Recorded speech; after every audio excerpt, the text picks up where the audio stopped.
Hello, everyone, and welcome to Bookercast, the podcast where books come to life. And I'm so excited to dive into another amazing story with all of you. Whether you're a bookworm or just love a good story, this is the place for you. Every episode, we explore incredible books, talk about their stories and characters, and share insights that'll make you fall in love with reading all over again.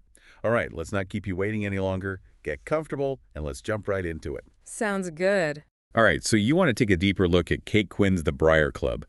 We're diving into its blend of historical fiction with intrigue and drama. Sounds like a plan. It's set in post-World War II America, a time and place where things are changing and anxieties are simmering just below the surface. Exactly. Picture 1950s Washington, D.C., Cold War paranoia and all that. Right. Quinn drops us right into Briarwood House, this exclusive boarding house for women. Yes. Strict rules, no male visitors after a certain hour, no smoking.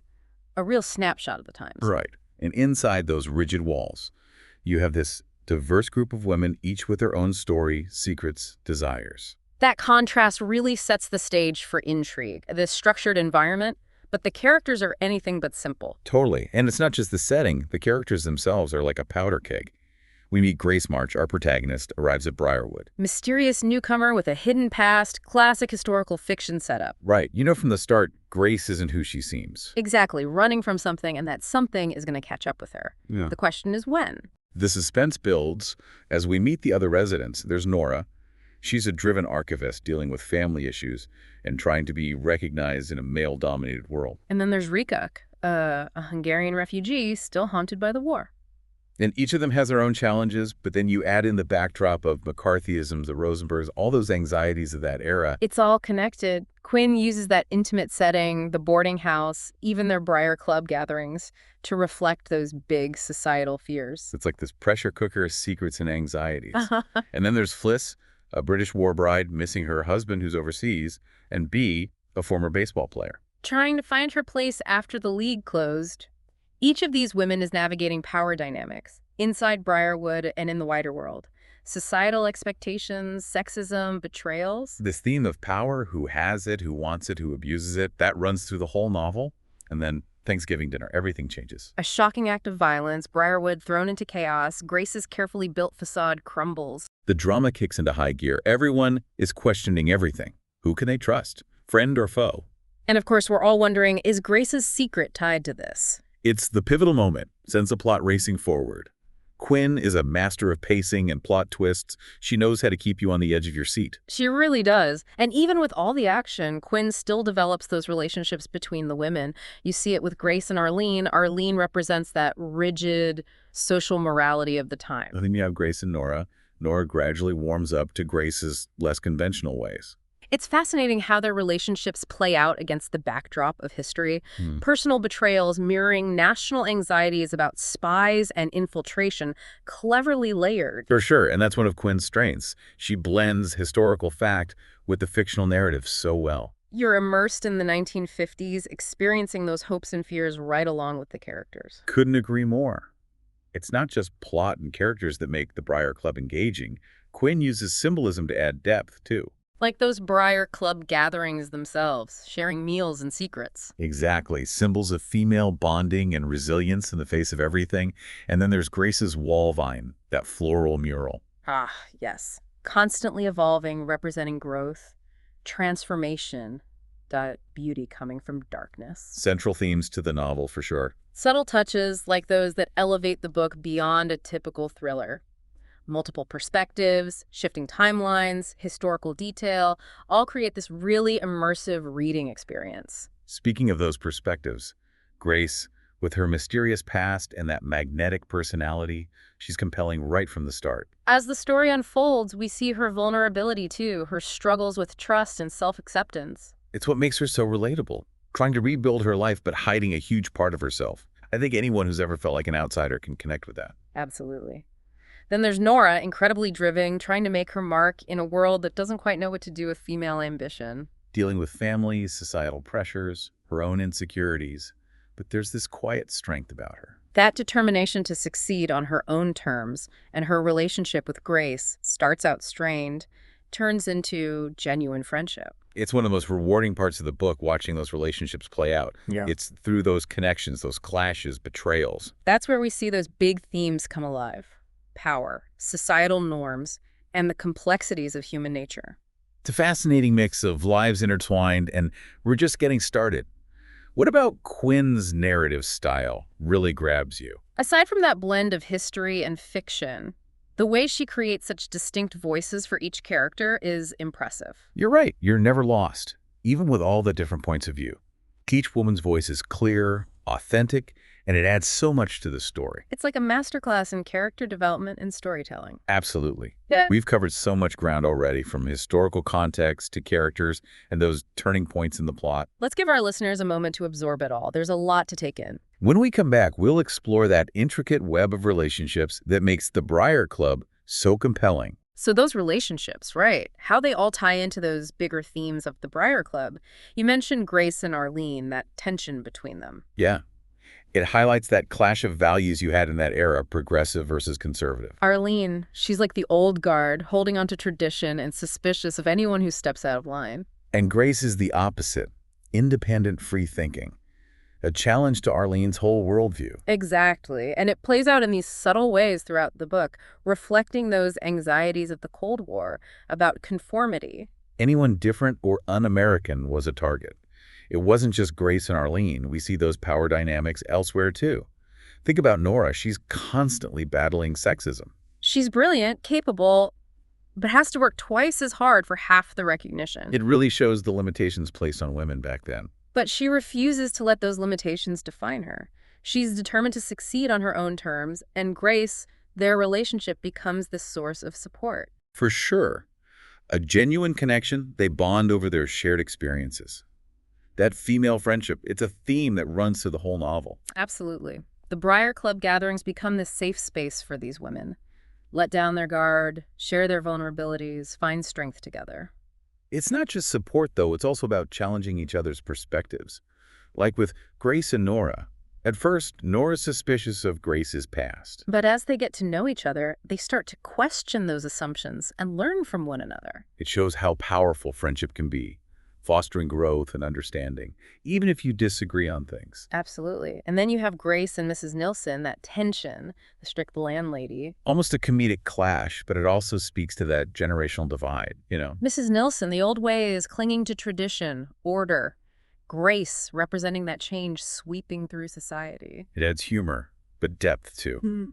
Mrs. Nilsson, despite being rigid, she's not a villain. Right. She's a product of her time, struggling to adapt as the world changes around her. And it's interesting how their dynamic changes as the story progresses. They challenge each other, frustrate each other, but there's a kind of grudging respect that grows between them. Totally. And even those secondary characters like Pete, Mrs. Nilsson's son, or Xavier, who Nora's interested in. They add layers to the story, too. Pete's journey, starting out naive and becoming this compassionate young man, it's heartwarming. He challenges his mother's prejudices, and he forms a strong bond with Grace. It's about change, understanding, bridging that gap between generations. And Xavier, so respectful of Nora's ambition and intelligence. He's a partner, not competition. It's a glimpse of a more equal future. Exactly. It's all woven together, personal and societal implications. It's through those connections, clashes, and resolutions that we see the big picture, those themes of power, betrayal, and resilience. It's more than just a thriller. It's a story about human nature and that need to belong. You're right, and that search for belonging takes on even more meaning when you consider the historical context. These women are navigating a world recovering from war, facing societal pressures. And in the midst of that, Quinn explores that power of female friendship, finding your tribe. A community where you feel seen and understood. And speaking of understanding, those symbols Quinn uses, like the Briar Club gatherings. And Grace's wall vine, those are just two examples. The Briar Club itself, those meetings, those rituals, it represents more than just getting together. It's a microcosm of society itself. You see power dynamics, secrets, alliances, and even things like the vintage clothing, the recipes they share.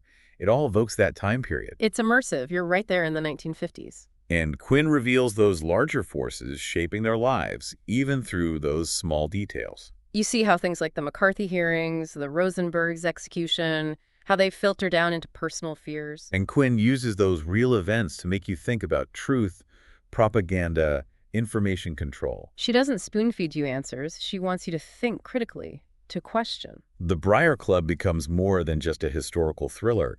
It makes you question the past. Look at our own biases, how those forces still shape us today. It reminds us that history isn't something that happened way back when. It's still influencing our world. Exactly. It's alive. And that brings us to a big question. Why does this blend of fact and fiction grab us so much?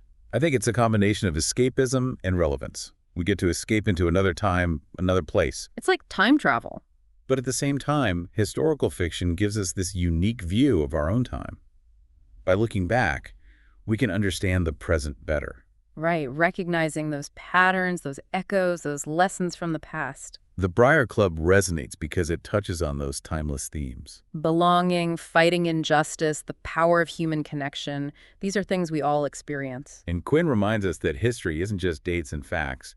It's about people, about their lives. Their dreams, their fears, their wins and losses. It's through those stories that we connect with history on a deeper level. The Briar Club really brings history to life. You see how big events impact everyday people. It's a reminder that history affects us all, one way or another. And that's why engaging with historical fiction is so important. It not only helps us understand the past, it helps us understand ourselves. Challenges us to think critically, question what we believe, see the world through different perspectives. So as we're wrapping up, what's the one big takeaway for our listeners? That history is alive. It's woven from those individual stories, all with their own twists and turns. By immersing ourselves in these narratives, we can understand not just the past, but also ourselves. Beautifully said. We encourage you to explore the Briar Club. See for yourself what Kate Quinn has created. It's a story that stays with you. And remember, the journey doesn't end there. There are so many more stories out there, in historical fiction and in the world around us. A perfect way to wrap things up. Oh. Happy reading, everyone. All right, we've talked about the characters, those relationships, Quinn's writing, and the themes.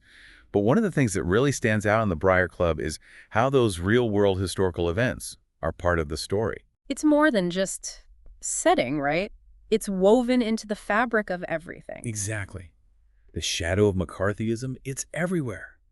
That fear of communist infiltration, it's in the workplace, at social gatherings. It creates this feeling of paranoia, suspicion, and you see that reflected in how the women interact. Always wondering who can they trust. You're right, they're constantly questioning motives. And it's not just the Red Scare either. Quinn brings in other events, like the Rosenberg's execution. It adds another layer to those themes of betrayal and justice. Exactly. It makes you realize history isn't just facts and dates. It's about real people caught in these huge events. Facing those moral dilemmas, making choices that have consequences. And Quinn uses those real-world events to make you think about truth, propaganda, how information is controlled. She doesn't give you easy answers. She wants you to really think about what you've been told, to question it. It's what elevates the Briar Club beyond a typical thriller. You're looking at the past, examining your own biases. Thinking about how those historical forces are still shaping us today. History isn't something that happened over there a long time ago. It's still here. It's alive. It influences us. And that makes me wonder, why are we so drawn to this blend of fact and fiction? Why does historical fiction grab our imaginations? It's that escape, right? Yeah. We get to immerse ourselves in another time, see the world through different eyes. It's like time travel. Right. But it's also relevant to our own lives. By looking at the past, We understand the present better. we see those patterns repeating, those echoes, those lessons we can learn. The Briar Club resonates Yeah. because it speaks to those universal themes. Searching for belonging, fighting against injustice, the power of human connection. Those are things we all experience, regardless of when or where we live. And Quinn reminds us that history isn't just about textbooks and dry facts. It's about people. Their hopes, fears, their struggles, it's through their stories that we really connect. The Briar Club brings history to life. You see how big events like the Cold War, McCarthyism, actually impact people's lives. Their relationships, their everyday lives, it makes history personal. And that's why it's so important to read historical fiction. It expands our understanding of the past, but also ourselves, our place in this world. It makes us think critically, challenge our assumptions. So as we wrap up this deep dive, what's the one thing you want our listener to take away? That history is more than just dates and events. It's made up of all those individual stories, each one unique. By getting lost in those narratives, we can understand not just the past, but the human spirit. we can see those challenges we still face today. Beautifully said. We encourage everyone to pick up the Briar Club, see what Kate Quinn has created. It's a story that stays with you. And remember, the journey doesn't end there. There are so many more stories out there, both in the world of books and in the world around us. Keep exploring. Perfectly said. Until next time, everyone, happy reading. And that's a wrap for today's episode of BookerCast. We hope you enjoyed diving into it as much as we did. Thank you so much for spending your time with us. Your support means the world, and we can't wait to hear your thoughts on this episode. Don't forget to subscribe, hit that like button, and share this episode with your fellow book lovers. And let us know your thoughts in the comments below. We love hearing from you. See you in the next deep dive. Bye for now, and happy reading.